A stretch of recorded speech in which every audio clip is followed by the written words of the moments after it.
Drinking a beer leads to a court-martial. I will start by saying that I recognize my battle buddy made some bad decisions. What you're about to read is the story of how he discovered the consequences of his own actions. We joined the Air Force through ROTC.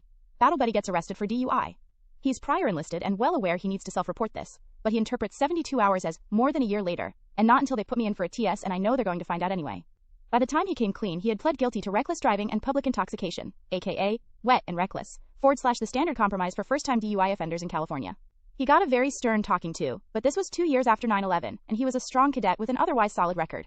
He was allowed to commission and keep his pilot slot. He gets on active duty, goes to ASBC 6WK classroom training, has a minor alcohol-related incident, and winds up with a letter of reprimand. As a freshly minted lieutenant, it's not a career killer, unless you don't learn from it. Battle buddy did not learn from it. Along with his LOR, he was put on a non-consumption order. He followed it to the letter, but also bought a six-pack as a gift for someone else and had it in his room. Some blue falcon rats him out. He gets a second LOR. His commander flies out, California to Alabama, and verbally tells him, do not drink another drop of alcohol until we get this sorted out. Battle buddy goes back to California, does his own research, and hears that non-consumption orders must be in writing with a defined end date. So he decides on his own that the verbal order doesn't matter.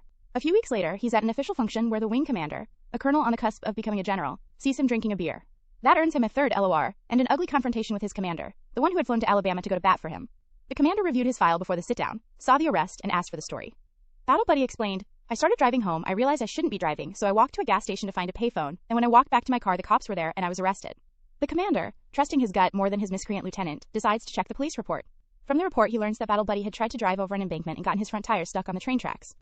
The conductor was barely able to stop the train before running over the car where Battle buddy was found passed out behind the wheel. The second half of the story was exactly as he told his commander. He realized he shouldn't be driving and walked away to find a payphone. At this point he gets hit with an Article 15 for fraudulent appointment. Battle buddy demands a court-martial instead.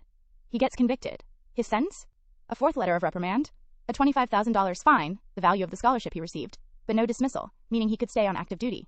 His commander was eventually able to force an administrative discharge by convincing Air Force Personnel Command that an O2, with 4 LORs on his record, would never make O3, and should just leave already. The convincing part was easy, but the overall process took about 6 months. All in all, it was an ongoing saga of bad decisions. But if he had resisted the urge to drink a beer at an official event, he could have been a fighter pilot. As it is, he's a bartender. The prosecutor tracked down the retired 06, who was the AFROTC registrar at the time of arrest. He testified that Battle buddy would have been kicked out of ROTC had the full details been brought to his attention within the required 72 hours time frame. That testimony sealed his conviction.